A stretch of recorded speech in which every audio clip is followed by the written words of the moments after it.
Hey folks, this is Mickey G, And I'm Rodney T.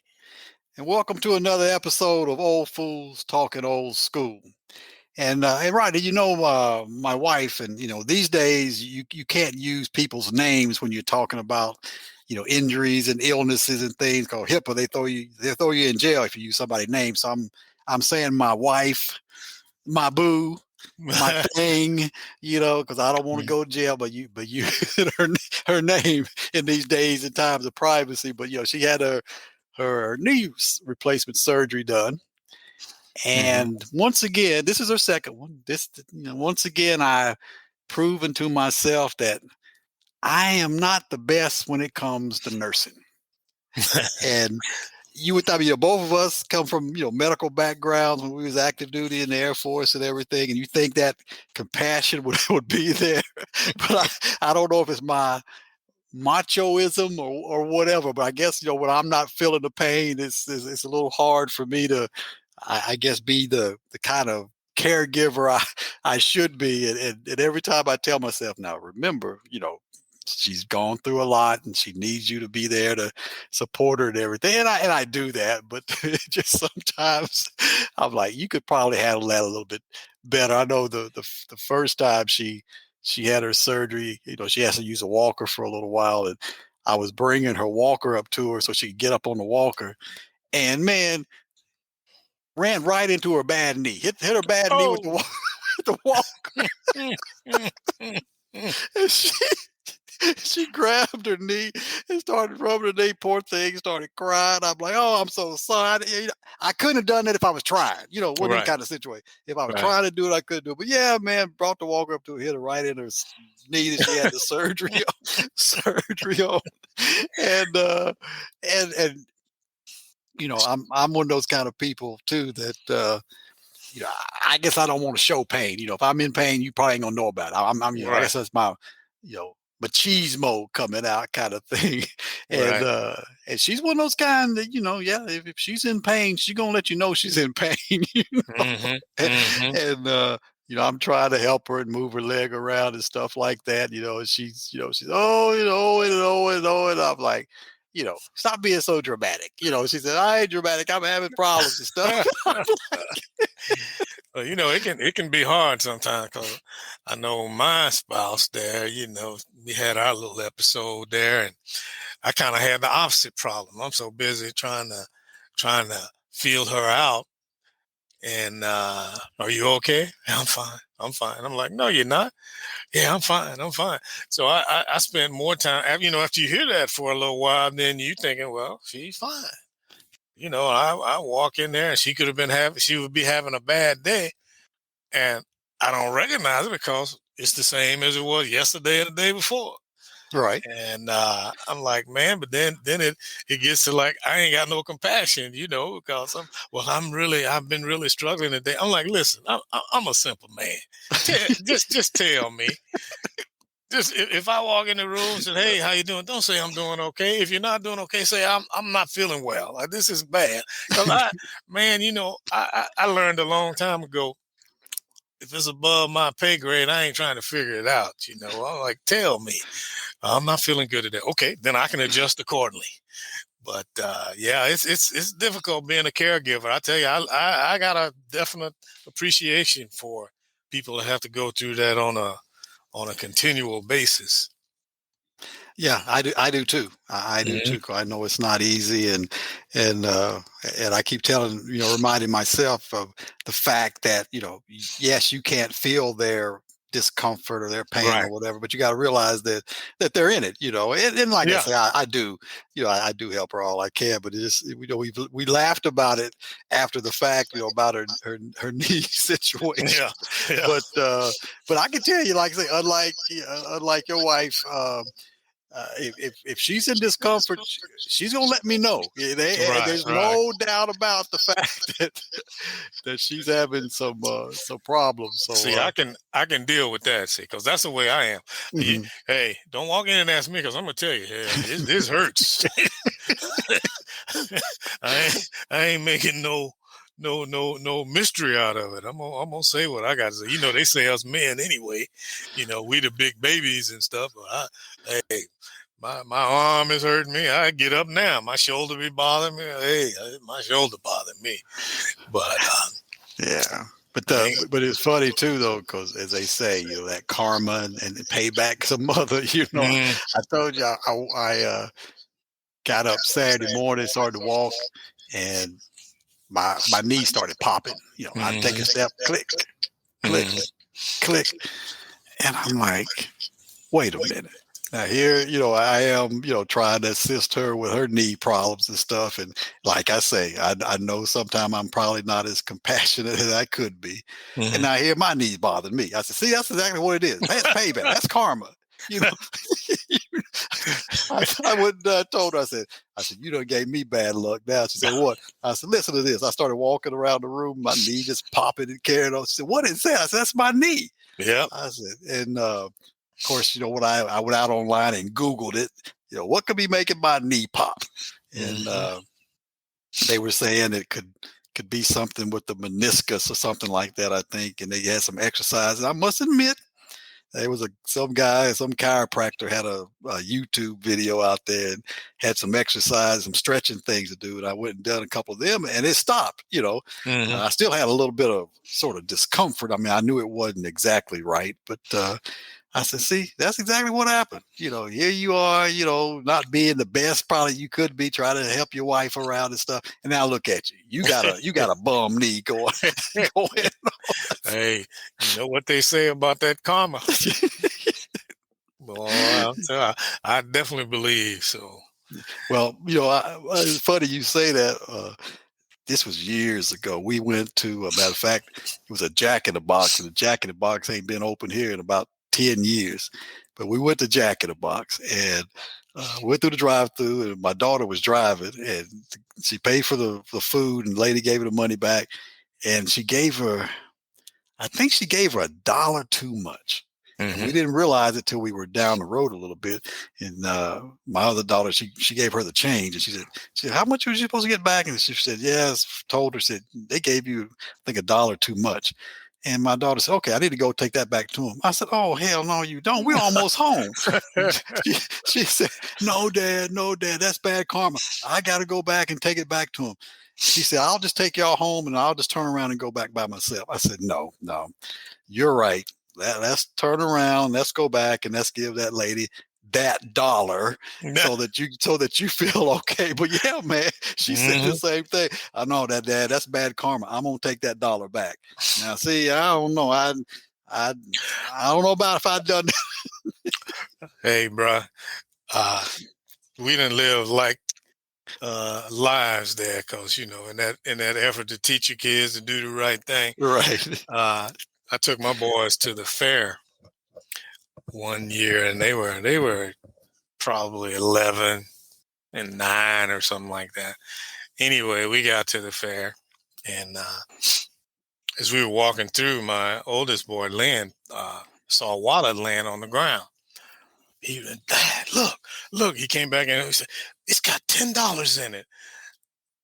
I said, "Oh, okay." I said, "Somebody lost that wallet, some little kid that lost his wallet." I said, we were near a lost and found. I said, "Come on, let's go over here and take it to the lost and found." He was like, "No, Dad."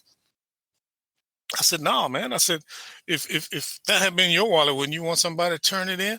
He said, "Yeah, but I'm gonna give it to that guy, and he's just gonna take the money and keep it." I said, "But that's not on you." I said, "So now I think if my son could have rose up a little bit, he might would have over that $10." And I said, "No, we taking this back." And we took it back, and he sulked. And I said, "See, look, you out here with your dad, who's gonna spend more than $10 on you, and you mad about $10. So you better, you know, like the old folks used to tell us, you better straighten up before I give you something to be mad about. You So fast forward 6 or 7 years, he was working out there at the BX on base, right? So somehow he lost his wallet. Okay, he had money, driver's license. He didn't have no credit card at the time, but all the stuff that was important to him. And he's like, I don't know what I did that. I said, hey, it happens sometime. Anyway, we were sitting there, and he called home, and someone found his wallet Oh, and turned it in to the BX customer service. And they called him and said, hey, we got your wallet here. And it had been all those years before that happened. I said, see, karma. I said, what if if you'd have kept that boy's $10 or whoever it was, I assume it was a boy because it was a wallet. right. It said, somebody would have kept yours. And you had a lot more than $10 That's in there. right. He's like, yeah, Dad. Oh, he was happy, boy. I was like, yeah, see, man, doing the right thing. It might take a while, but it'll pay off. Yeah. I had the same. Well, matter of fact, it's sort of still ongoing because I had a guy come in to do some flooring for me, and he had to go pick up some materials at Lowe's that I was supposed to. Well, I wasn't sure I was supposed to get them, so I just waited for him to get here. And he said, "Well, I got to go by there anyway. I'll pick it up for you, and just you can pay me back." Mm-hmm. So he went and got the stuff and brought me the receipt back and everything. And I said, okay. So I wrote him a check, and I waited for the check to clear, and I waited for the check to clear. I'm like, man, when is he going to cash this check? So it was probably 3 or 4 weeks, and the check still hadn't cleared. Mm-hmm. So I went ahead and I said, well, once again, you got the devil on one shoulder and the angel on the other shoulder, sort of, discussing what you should do. Right. And, there was a part of me said, well, you guys got, 4 weeks. If he ain't cash a check, that's his problem, Mm-hmm. And then, the little angel said, basically, remember karma. Give the guy a call and see if he still got the check. So I said, all right. So I went ahead and they called him and I said, hey, you did some work for me and I wrote you a check for that stuff you got for me. See, it hadn't cleared yet. He said, oh, okay. Let me go back and check and I'll let you know. I said, okay. So I'm thinking he's going to go back and find the check and give me a call and say, okay, we I went ahead and cash it. I just see it clear my account. It's been probably 4 more weeks and it still ain't cleared my account. Mm-hmm. And I'm thinking, well, even if he couldn't find it, he had an opportunity to call me and say, I couldn't find it. Right. Could you write me another check? And he ain't done that. He ain't called me back. He ain't said anything. So I'm like, okay, I'm going to write this back into my account. And be mindful of the fact that I don't need to get down to that amount in my checking account just in case. Right. But I mean, it's almost been 2 months now. And I think I did what I should have done. Right. I called him and I asked him, why the check hadn't cleared, if he still had it or whatever, and he still ain't got back to him. So to me, either it wasn't that big a deal, on the money thing, or Right. he figured, whatever he charged me for doing that job for me covered that amount of money. Mm-hmm. Yeah, I charge you a lot more than I should have anyway, so I ain't worried about it. I don't know, but he ain't called back. So hey, your conscience is clear. Well, that's what I said. I said, I did what I thought was the right thing. I went ahead and gave him a call and asked him if he, had lost the check or whatever. And he said he was going to check and hadn't heard a thing since. Yeah. Well, see, this is like the mixed messages that we send our kids, because that same incident with my son, Mm-hmm. after when I made him give it to Lost and Found and told him to straighten his face up and all that. I said, but now, just keep a clear head. I said, now, if you're riding or you somewhere and you see a bank bag laying on the ground, I said, you just call Daddy.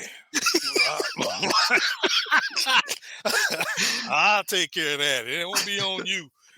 Daddy sure ain't finna call nobody. I'm finna make sure ain't nothing in there exploding, no blue. But Yeah. I'm like, you got to use some common sense now. You find a bag full of money now. The heck, we're lost and found. Yeah. And you know, they've had a couple of situations where people have lost money. I know that one story where that lady had, you know, put her purse in a yard sale, and the purse had I forgot how many thousands of dollars in it. Hmm. You know, the people who bought it, found out whose purse it was, and went back and gave her the money back. So, and then you have that situation with those people. You remember that supposedly uh, that guy on the side of the road that was homeless. You remember that story? That couple came up on him and Hmm. gave him all that money and all that kind of stuff, and it met the nationwide news and everything. And then they Hmm. found out that they all were in it together. It was a scam. Oh yeah, yeah, You yeah. remember that? Okay. So yeah, Uh huh. Uh huh. so I mean, you got people who do the right thing, but then again, in these days and times, you got a lot of people out there trying to scam people too, and they had that one going. I mean, there was Oh yeah. people that were, saw the guy homeless, and they were, I think that couple said that's what it was. They set up a GoFundMe page Hmm. supposedly for him. And that GoFundMe page had, I think, hundreds of thousands of dollars donated to it. Hmm. And then they found out that they all were in that together. Telling you, man.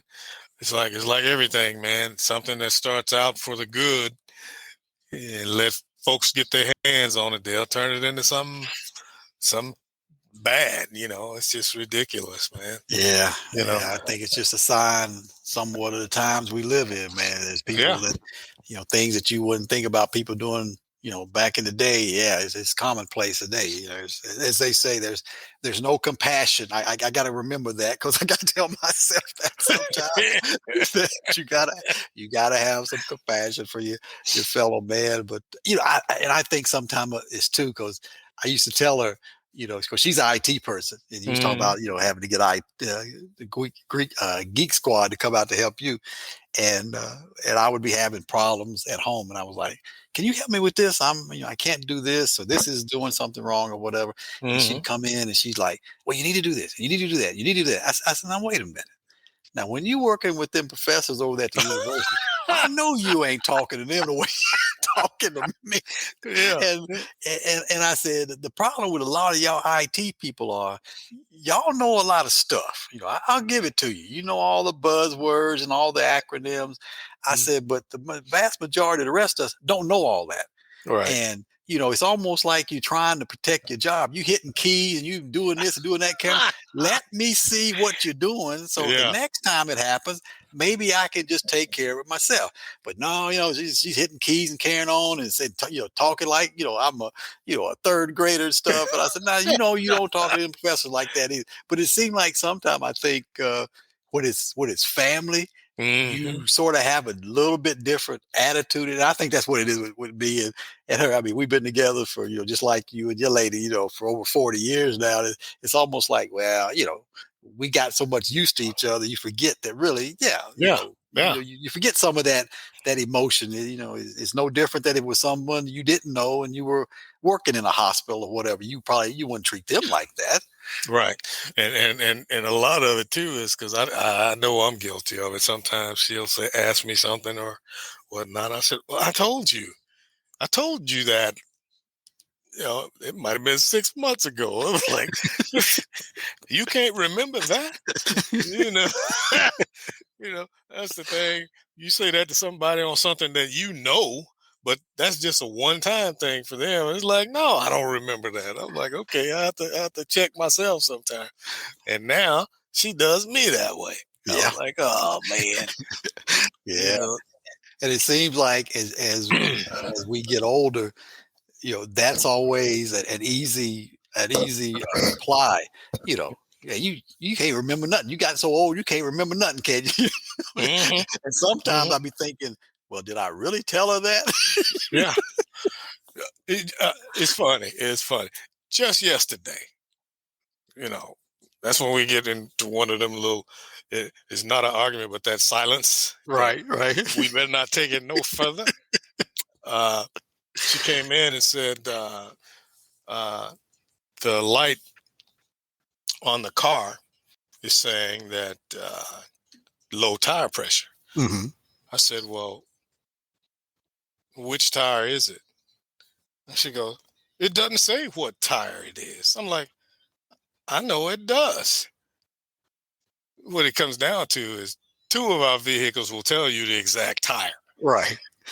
The one that she's been driving for the last 40 years that she didn't want to get rid of, I barely drove the thing. So I'm thinking, well, it says, rear left. Right. That car has never said which tire it is. I'm like, well, excuse me. It ain't like I drive it every day, and I know it's hard enough for me to learn how to turn on the windshield wipers on all three of them. It's Mm-hmm. like, which one am I? Oh, okay, now where is that? But yeah, that car has never said that. I'm like, okay, I just asked which tire it was. So yeah, we go through it like that. Yeah, I had to take matter of fact, it's just funny you say that. I had to take my car in because I was having a leak in a tire. There's a guy I take it to, I buy my rims and stuff from. I took it up there to him, and he said, actually, it wasn't a tire. I actually had a crack in the spoke of one of my rims. Oh, okay. And so he said, yeah. I said, I can try to weld it, and we'll see if that welding will hold, and because they don't make the rims anymore. Mm-hmm, mm-hmm. So I took it up there to him, and I went back up there to see him. He said, yeah, man. So we went ahead and we found another rim and tire that fits your car, and he said, go take a look at it. He was sort of laughing. It was one that was just, totally opposite the rims I had on there. And I said, oh, okay, no problem. And I said, okay, I'll just go. This was Saturday. I said, I'll just go ahead and see you back on Monday. And I got home, and the girls asked me, said, Dad, where's the car at? I said, well, it's still up at his shop. He's got to try to weld that rim and see if that holds. And it just dawned on me at that point. I'm like, well, I think they put that rim and tire on there for me to drive it home, not to leave it up there. So I sent the guy a text. I said, Mitch, did you want me to, take my car home with me over the weekend? And he said, yeah, that's why we put that rim and tire for you to take it home. And all this time I'm thinking to myself, well, he had to take mine off. He got to take it and get it welded and stuff. I might have to leave it up there all week. And he doesn't have an inside shop. I mean, he has a shop that it's got full of tires. Right. And I told him, I said, man, I had one of them senior moments, man. I just thought I had to leave it up there all weekend. And then all of a sudden it dawned on me well, I think they put that wheel and tire on there for me to be able to drive it and take it home. Yep. Hey, and a lesson from that I learned the hard way. My son and I both, when you take him up there to the dealer or anybody who you got fixing on your car, if it gets vandalized, it's on you. Mm-hmm.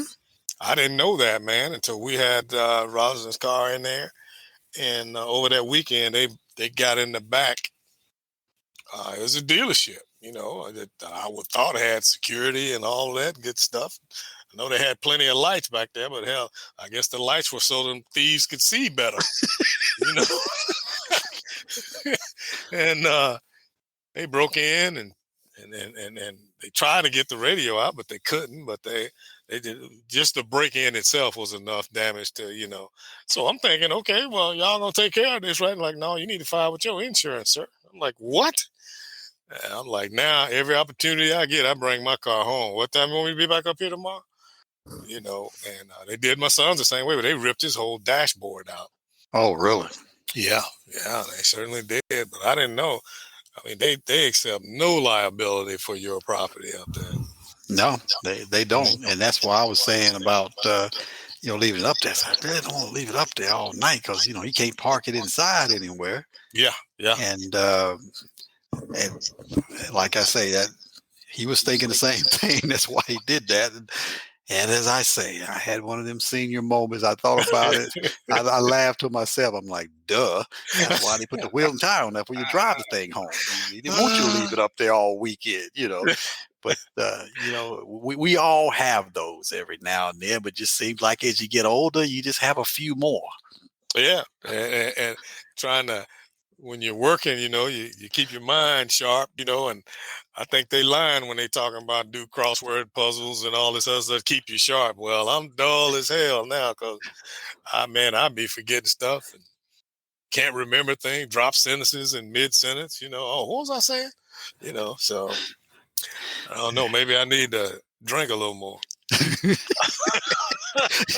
You think that might be the Yeah, answer? Huh? yeah, that might be the answer on that one. I know what you mean. I know what you mean. Hey, Rodney, we've come to the end of another show, man. I look up and time's gone as always, but I Man, that think goes by fast. it does. Mhm. It does. And like I say, when you're having fun and enjoy the conversation, it does go fast. And I think if anything else, I've learned today that I need to show a little bit more compassion. I'm gonna go Yes, in sir. there and massage my lady's leg for her. So That's just right. show that show that She I'm des- she concerned. de- she deserves that. That's right. You know. All right, brother. We'll let folks go for this time. Hey, everybody. This is Mickey G. And Rodney T. We'll check y'all next time. Peace. Peace.